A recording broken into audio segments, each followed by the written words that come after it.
It has been about 3 months since Daniel Larson was arrested and sent to jail due to all those threats he was making, and in that time we obviously haven't heard anything from him. However, we all knew that eventually we would be hearing about his court case, Daniel's trial, everything like that, but now it seems like we're going to be waiting a whole lot longer. Now, for one, this is an absolutely brilliant thing for the state of Colorado. Not having Daniel Larson on your streets anymore is a pretty big W, not gonna lie. But we had talked about this a little bit in my upload the other day. At the end of my compilation of covering every locale's week, we talked a little bit about Daniel and how he was sent for mental health evaluations to determine whether or not he was going to be competent to stand trial. And I read off the court documents and gave my opinion and everything like that when I touched on this the other day. So I think for right now, I'm just going to show you guys that clip so you can see where we last left off with Daniel's prison fiasco. Because I gotta now point you over to Kasari's channel. Kasari is someone who's done a lot of great documentaries on Daniel Larson, and I assume you've probably seen them before, but if not, his link will be down in the description below. And he posted this community post a few days back in regards to an update on Daniel's case. He says on May 23rd, Daniel Larson was ordered to have a mental health evaluation to see if he can stand trial or plead guilty. Because of this, the judge canceled the hearings scheduled for today and yesterday, depending on where you live, 7/10/24 and 7/15/24. All future court dates have been canceled. Daniel is now in a mental health facility for an indefinite period of time. This means the legal proceedings against him are on hold for now. Now, I had not heard anything about these recent court hearings. I had heard that Daniel was in one on the 10th, but then again, nothing else really came of it. If there was big news, I imagine I would have heard it, and same for the 15th. I hadn't heard anything from these hearings, so I imagine that Daniel is still in jail. Now, it says there that they were canceled. However, I heard from so many people that these were going on, so I'm not really too sure either way. Obviously, these are things that are recorded. There's live streams for them, but nobody is able to screen record them and put them online because that's just, you can't do that. Apparently it's illegal. So I don't know what is going on here. All I know is Daniel is still 100% in jail, and as of right now, it doesn't seem like there's really anything going on until more of these mental health evaluations are done taking place. Court order summary.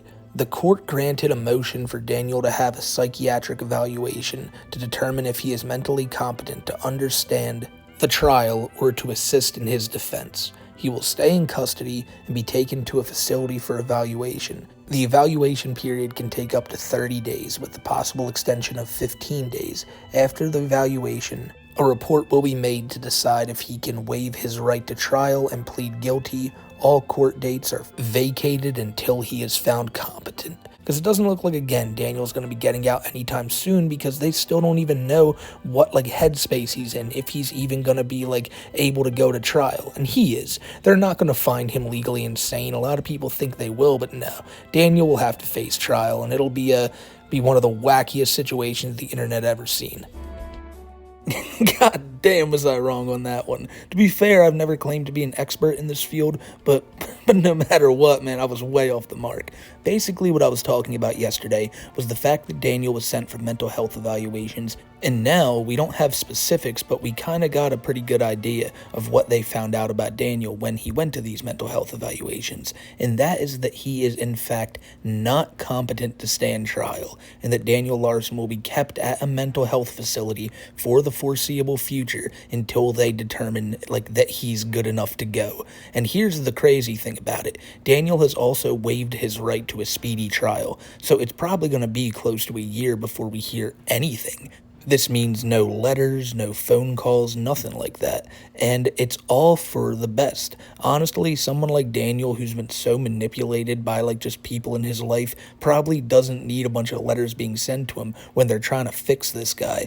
I've always said it before that you can't blame the trolls for all of Daniel's actions, and that's absolutely something I still stand by. However, I want to see how Daniel Larson reacts now in a setting without trolls for years on end. Somewhere where he can't hurt people and people can't just put these crazy ideas in his head. Now, he's so far gone that you may never be able to convince him that Grace Vanderbilt isn't in love with him and that he's not a worldwide famous celebrity. But staying behind bars is going to do him good and going to do good for all those towns that he was lingering around the past year. Now, I know I had made a few videos a couple months back when Daniel had initially gotten arrested, saying that it's the end of Larson, he's going away for possibly 60 years, and still at that time, I was under the impression that, you know what, all this is a possibility, but with Daniel's, like, Teflon armor that he has, nothing ever seemed to put him away for good.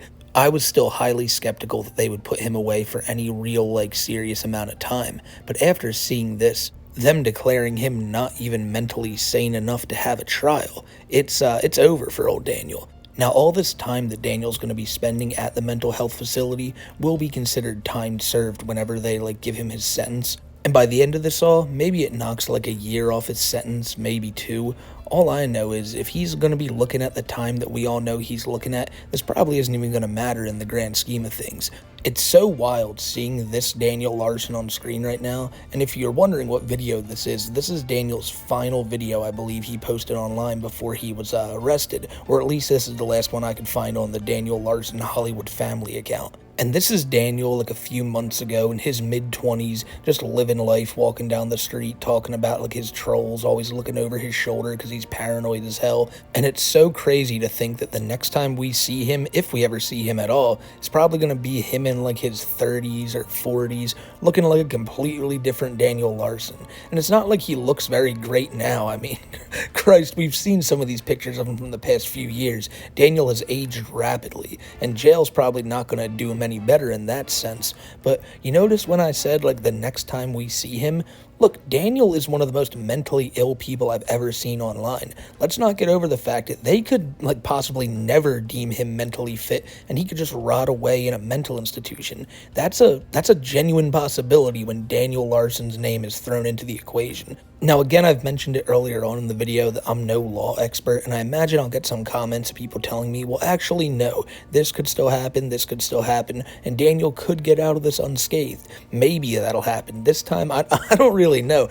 And then my mind begins to wander and wonder, what the hell did he say in these, like, evaluations that got them to go, yeah, like, Daniel's not all there. I mean, obviously, people at these mental health places, they deal with people like Daniel a lot. And I imagine Daniel's no different. It's probably not the most interesting thing in the world. But with how much we followed this guy, I just find it so, like, just so funny to imagine him sitting down there and being like, all right, let's make this quick. I got to get back there and write, like, my 10th letter today to Grace Vanderwall. But the people who evaluated him, now they're professionals. They probably knew exactly how to deal with Daniel. But, like, again, knowing him, he probably just sat down and expected to talk his way out of it. Because he's always so confident. He's like, yes, the trolls were bothering me, and I had to do this to get away from them. I'm not a bad person. Like, but they saw what was really going on in Daniel's mind, and now we're going to have to wait quite a long time till this trial of Daniel Larson takes place. And that's something that I know a lot of people were looking forward to seeing. Daniel Larson in that court setting would have been a crazy fucking thing to see, but again, they they know just as well as we do that, yeah, this dude isn't all there, and it's probably not the best to go put him really anywhere right now other than a padded cell. But now I want to read you guys these court documents because somebody sent these over to me today and told me they were posted on Reddit, and because of course they were. So let's just start up at the top here. The United States of America, by and through Matt Kirsch, acting United States Attorney for the District of Colorado, and Allison Connaughty, Assistant United States Attorney, and counsel for Mr. Daniel Larson, respectfully files this joint motion for a court finding on competency. On May 23, 2024, the parties filed a joint motion requesting a competency evaluation for Mr. Larson. The court granted the request the same day. The parties received the evaluation from the court on July 11, 2024, and the parties are in receipt of the court's order setting a competency hearing for September 23, 2024. Mr. Larson waives his right to a hearing, and the parties jointly request a court finding that Mr. Larson is incompetent to proceed. The parties are not contesting the results of the evaluation. Mr. Larson waives the hearing that he is entitled to under 18 U.S.C. 4241, and Mr. Larson waives the rights that he is entitled to at that hearing as set out in 18 U.S.C. 4247. parties jointly ask this court to find that the defendant is presently suffering from a mental disease or defect rendering him mentally incompetent to the extent that he is unable to understand the nature and consequences of the proceedings against him or to assist properly in his defense, pursuant to 18 U.S.C. 4241. The parties ask this court to vacate the hearing set on September 23, 2024. The parties further ask court to order Mr. Larson committed to the custody of the Attorney General for hospitalization and treatment in a suitable facility pursuant to the guidelines set forth in 18 U.S.C. 4241.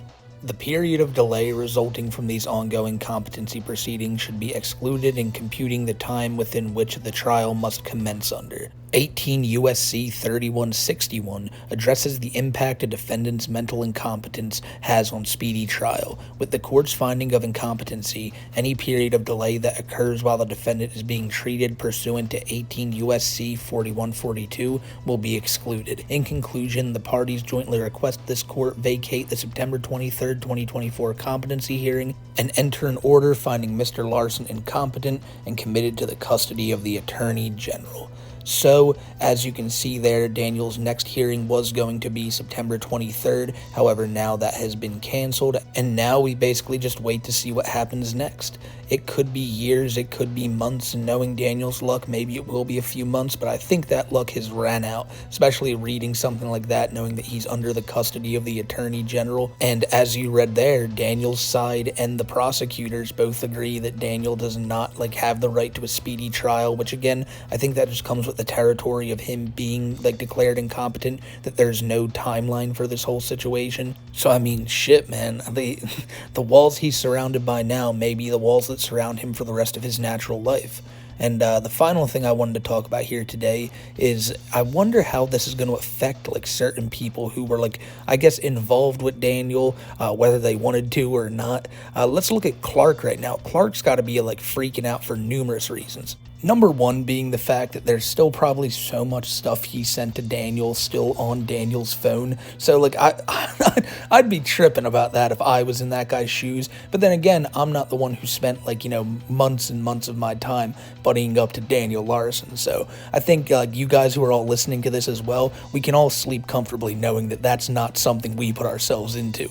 However, Clark's probably also freaking out because I bet you there was a little bit of hope in his heart that Daniel would get back out and his meal ticket would return. However, it doesn't seem like that is the case, and now he's probably just drinking himself into a sad oblivion.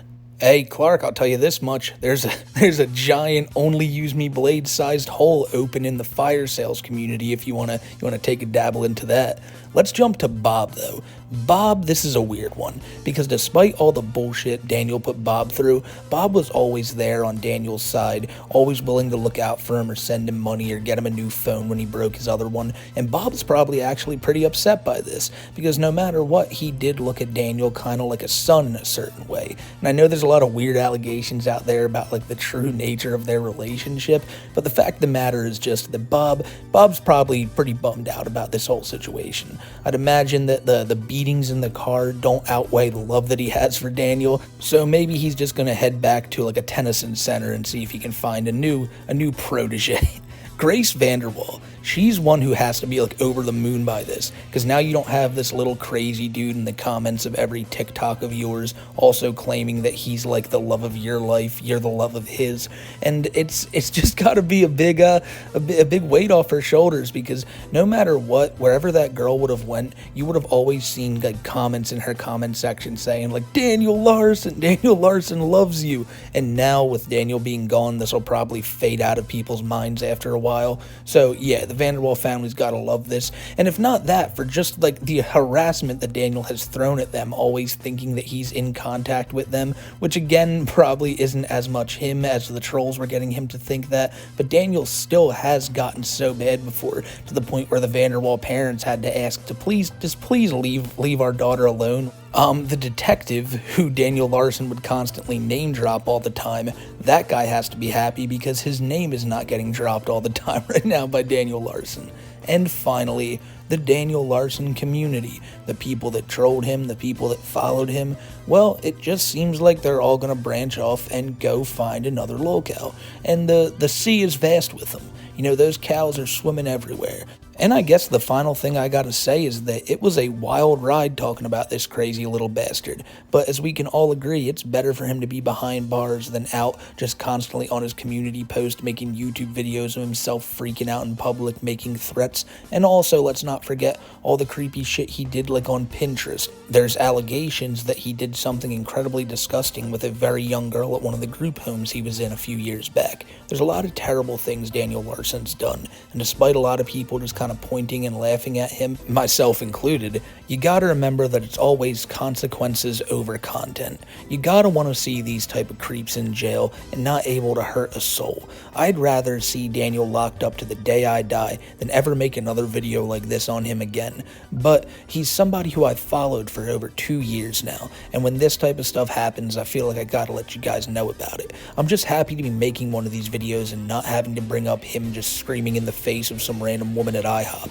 And I've said it before, I love freakouts. There's nothing on the internet I love watching more than someone just losing their mind. But when you bring other people into it, you affect the lives of just random people trying to go about their day. Yeah, that's where I got a problem with it. And Daniel used to always just bring anybody, even in like a 10-foot vicinity, into his bullshit. And of course, if any more of this court stuff comes out, we will talk about it, because now that Daniel Larson's there, I'll keep you guys updated with how much longer he's going to be there. I mean, if I make videos for another 20 years, I guarantee you we'll be talking about Daniel Larson's court case all that time. But it seems like the spirit of Daniel Larson has like gotten to World of T-Shirts somehow, and World of T-Shirts is someone who's always been pretty crazy, but that dude seems like his story is just getting like increasingly more and more insane. And knowing that him and Daniel Larson met just last summer, it's kind of like the whole Chris Chan Sonichu medallion thing. If you get too close to one of them, you're gonna be cursed.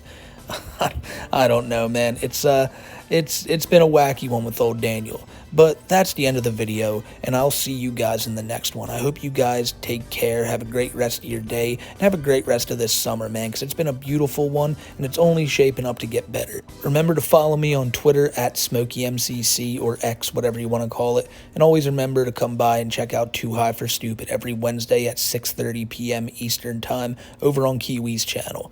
And until I see you on the next one, take care, everybody, and I'll catch you then.